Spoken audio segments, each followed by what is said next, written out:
Ringrazio il Gran Cancelliere, Monsignor Paglia. Esprimo un pensiero di gratitudine. Gracias, Monseñor Paglia, y muchas gracias también a los cardenales que nos honran con su participación. Muchas gracias también a este instituto donde celebramos este evento inaugural, este año de la familia junto a la Diócesis de Roma. Gracias a todos ustedes, gracias a quienes apoyan nuestra labor. En mi breve reflexión, deseo retomar algunos aspectos de las potencialidades sistemáticas de desarrollo teológico pastoral que aparecen en la opción metodológica del capítulo 4 de Amoris Laetitia y en los temas de este capítulo, sobre la base del cual el Instituto se ha comprometido a desarrollar una teología pastoral coherente.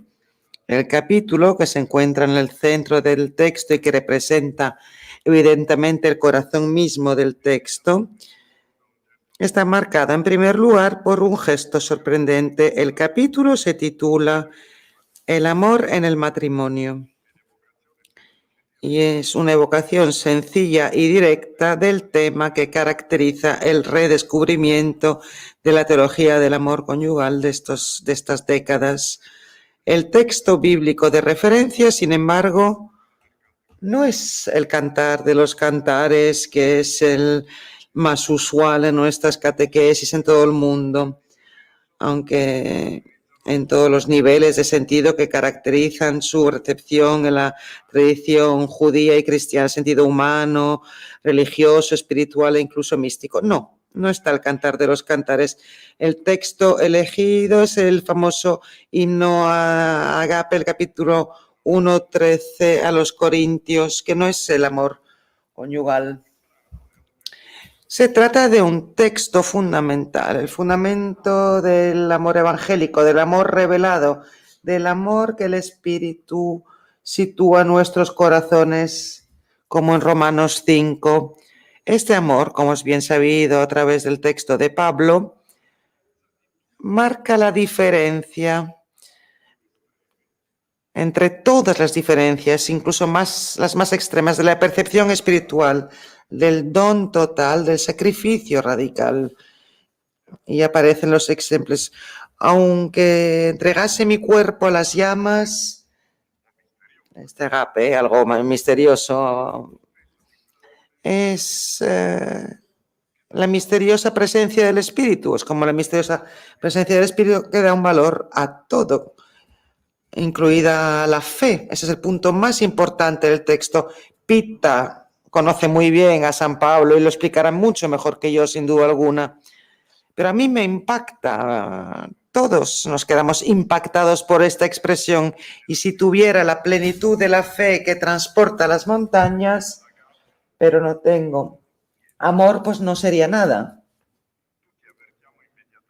Todos vemos inmediatamente que lo que se evoca son las palabras de Jesús, en realidad, que aparecen también en los evangelios sinópticos. Parece hacer ilusión a una evidencia inconfutable de la fe requerida para tener acceso al reino de Dios. Si realmente tuvierais la fe, moveríais las montañas. Y Pablo añade, aunque tengáis esa fe de la que habla Jesús, si no tenéis amor, pues no seríais nada, no seréis nada. Esta diferencia, la palabra amor, recuerda la exhortación del Papa Francisco, citando la encíclica de Benedicto XVI, es una de las más utilizadas y que aparece a menudo mal interpretada. Un nuevo respeto, una nueva delicadeza, una nueva profundidad tienen que acompañar la rehabilitación cristiana de la palabra amor. Esta atención se dirige también al amor conyugal, que la gracia del sacramento está destinada a perfeccionar y por lo tanto hay una contribución específica, una aportación específica que procede de aquí. Si nos dejamos instruir por el amor, y no por Tristán e Isotta.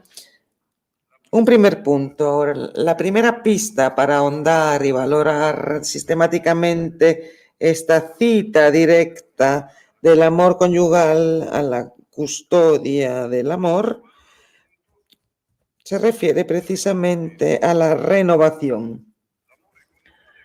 El amor conyugal se debe concebir de forma cristiana y como un significado especial del amor de Dios. Una forma y un lugar de hospitalidad en el marco de la condición humana. Un significado existencial, por tanto. No una expresión o un cumplimiento del amor, un significado especial. El amor conyugal no es el agape de Dios, no es el amor de Dios, es su sacramento. No hay competición entre absolutos en la economía de la creación, de la salvación, el cumplimiento del mundo y de la historia.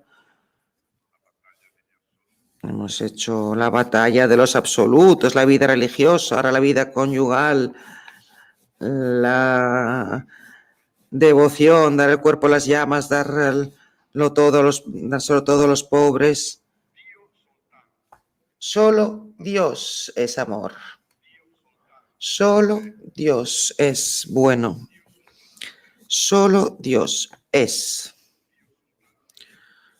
Dios solo es el principio incondicional de la justicia que abre el deseo humano a la esperanza de su destino.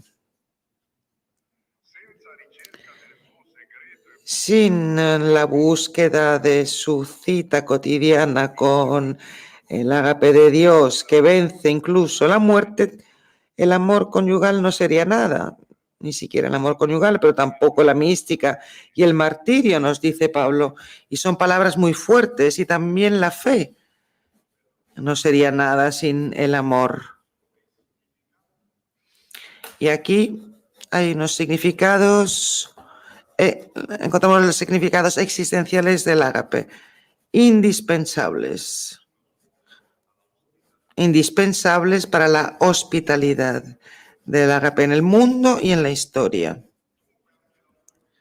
Entonces, el amor conyugal también se tiene que medir con el ágape y no es simplemente su énfasis romántica, su regulación moral, su remedium concupiscentia. Es al mismo tiempo algo que tiene un significado muy especial para el ágape de Dios y no lo hemos inventado nosotros. Es esencial para la economía de Dios, singular, insustituible, exclusivo y por lo tanto un significado que se asume el papel difícil de acoger el ágape precisamente en su forma especial de ser. Y no porque el amor conyugal hace el catecismo y lee la Biblia, esto es insignificante, sino porque ese vínculo, porque tiene ese vínculo. Ese es el desafío, pero también es algo concreto en el camino que tenemos que ahondar. De formas muy específicas y muy especiales de esta alianza del hombre y de la mujer que incluye la armonización de la intimidad sexual y de la fecundidad generativa, encontramos la atestación de la especial afinidad y simpatía del ágape de Dios por el amor humano, un tema de Juan Pablo II por excelencia. Tienes que aprender a amarlo como lo ama el ágape de Dios. No es una materia que está en segundo lugar, es una materia noble de la teología, una asignatura noble, y al mismo tiempo se abre un itinerario muy estimulante para el interrogante sobre la calidad Este es un problema, no es que de por sí ya lo dice todo lo que tiene que ser. Intenta interrogarlos sobre la genialidad que hace que sea hospitalario y acogedor del amor de Dios. Sin este ágape no somos nada. Esto es algo muy interesante. ¿Qué conlleva la experiencia humana, el sentido, un proyecto de una alianza tan íntima y tan profunda de la diferencia más enigmática y misteriosa que conocemos, la del hombre y de la mujer? La diferencia del hombre y de la mujer, en efecto, si echamos una mirada no superficial, habla de una falta de cumplimiento del ser humano sin al prójimo, destinado a dejarse descifrar en su experiencia solo mediante la experiencia del hombre y de la mujer que aceptan ser una sola cosa, una sola carne. Y así aprendemos cuál es esta misteriosa diferencia. Esta diferencia es la más difícil de transformar en alianza de amor. Los sacerdotes no tienen que ser ingenuos en este sentido, capaz de realizar algo cristalino, sin prevaricación, sin desigualdades. Y sin embargo, cuando se supera la guerra de los sexos, para cualquier otra guerra siempre hay esperanza. Este planteamiento, además, permite una interpretación más correcta de la obediencia, del mandamiento y del sello del matrimonio con la obediencia a la llamada personal, en la que Dios pide una vida en derogación a ese sello, con vistas a la llegada del reino de Dios, que tiene que ser abierto, un reino abierto para todos. El mandamiento universal de la creación es el mandamiento personal de la distancia del reino. Por último, se pueden concebir solo como justificantes existenciales del ágape, porque si no, no son nada, que nadie posee y que ninguno de ellos puede robar o realizar en ningún estado de vida y en ninguna forma de existencia. En esta convergencia como significados existenciales del ágape se deben concebir como servicio del amor y como baluarte de la fe. No hay ningún otro tipo de justificación posible, ninguna competición de los absolutos, de las primacías, de las perfecciones. Segundo punto, la estética y los lazos conyugales que no agotan, sin embargo, la gramática familiar de la condición humana. No son un apéndice del matrimonio. Por ahora nuestra teología es así. Este es el segundo paso que tenemos que dar. Los lazos característicos de las figuras propias de la constelación familiar, maternidad, paternidad, hijos, hermanos, comunidad, genealogía, tienen que plantearse de una forma más seria, centrándonos en su especial actitud, constituyéndose en figuras del ágape de Dios, vinculadas entre sí y que forman parte de la existencia de la pareja conyugal. De la teología de la pareja, jamás sacarás la especificidad de la relación de paternidad y maternidad con la finalidad de la hospitalidad del reino de Dios, que es un novum, porque la primera prevé la integración de la identidad sexual y la segunda la excluye de su perfección. Esto es algo sobre lo que deberíamos reflexionar. La antropología lo sabe muy bien. La teología aún tiene que llegar a ello. La teología actual tiene que poner en marcha un cambio de dirección. La valoración de esta constelación podrá reconocer de esta forma la palabra de Dios y en la tradición de la fe los iconos de un perfil muy elevado y rico de su actitud a la hora de iluminar el misterio del ágape de Dios. La insignificante maternidad, el significado de la maternidad, de la paternidad, perdón, que tienen su propia especificidad. No están incluidos en el significado mujer, esposa o esposo, mujer o marido, y precisamente por ello tienen una dignidad propia irrevocable, demuestran que tienen un valor añadido indispensable. La dogmática cristiana, por otra parte, custodia desde siempre, desde el principio, la insuperable idoneidad reveladora del Hijo unigénito del Padre, primogénito de muchos hermanos y hermanas. También tenemos esto, no tenemos solo el cantar de los cantares. Esto es un dogma de la maternidad divina de la Virgen María, que marca la encarnación del Hijo, de la fecundidad del Espíritu, que concibe y engendra la vida destinada al mundo y a la historia del mundo. Y al mismo tiempo, la transparencia evangélica. Porque sin esto, sin el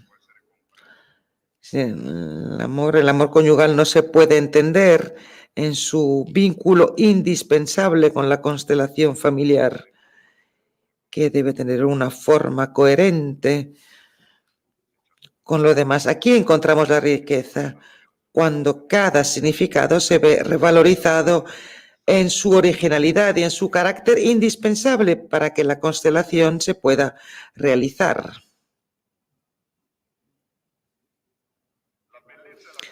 La belleza y lo concreto de esta actitud de este Hijo Jesús alienta de forma determinada la custodia de la profundidad teologal de la definición conyugal y familiar de las criaturas. E insta a protegerla del exceso de una retórica idealista, moralista, que bloquea la lógica de Dios, que es amor y reparación. Y por lo tanto debe eliminar cualquier embarazo, nuestra frecuentación, nuestra proximidad a una condición humana debilitada por el pecado presente en la historia. Hay muchas cosas valiosas que podemos salvar ahí, no una, sino muchas. En la primera tabla del díptico de Pablo nos encontramos ante una profundidad y una altura del ágape, palabras poderosas, aunque tuviera la lengua de los ángeles, aunque quemara mi cuerpo, no sería nada sin el amor. Misterio de una gracia indispensable que al mismo tiempo no podemos adaptar ni siquiera con nuestras empresas, incluso las más altas y las más radicales. Ahora, en la segunda tabla, cuando empieza después de la caridad es paciente, aquí nos encontramos con un lenguaje muy diferente. Primero, sermo heroico y ahora sermo humilis. ¿Y cómo se dice? Con las palabras y las cualidades más sencillas y domésticas del cuidado, de la atención. Son palabras retomadas del lenguaje familiar, cosas que se aprenden solo en casa. Perdonar, soportar, tener paciencia. No se trata de un lenguaje esotérico, ni tampoco un lenguaje místico para los ángeles. Es el lenguaje de las parábolas de Jesús, que nos habla de la potencia, de la ternura, de la elegancia, de la misericordia, de la fidelidad, resignación como cualidades propias de Dios, que nosotros debemos imitar. Sed perfectos como el Padre, que es el que hace estas cosas. Y en este punto exacto nos encontramos en sintonía con el lenguaje teológicamente no sofisticado de la condición humana, que compartimos y con la lengua elevada, bonita y evangélicamente sorprendente, de la que se presenta una vez por todos la sencilla revelación de Dios que abre con Jesús la historia del mundo a través de las criaturas que se confían desde su nacimiento, en Dios. La constelación familiar del amor y el nacimiento se encuentran en este punto de encrucijada, en el momento en el que no pretenden sustituir el agape de Dios y su reino. Es el sentido de las palabras de Jesús que dice: quien ama a su padre y a su madre más que a mí no es digno de mí. No es un desprecio por la paternidad o la maternidad, es el amor el que está a la base de todo. Quien hace esto precisamente se siente transportado, acompañado por el agape de Dios, por el amor de Dios, y estas cualidades, por lo tanto, se sienten no habilitadas para ser parábola y sacramento de la posibilidad infinita, pase lo que pase, del acceso al reino de Dios. Muchos y muchas que parecían que estaban al final de la cola, parece que nos van a adelantar. Debería ser un motivo de alegría, porque esto es lo que ocurre precisamente en el cielo. Y desde luego que ninguno de nosotros se quedará atrás solo porque nuestra fragilidad ha hecho que fuéramos más vulnerables. Nuestro amor siempre se verá salvado. Siempre. No es un amor que se hace por sí solo.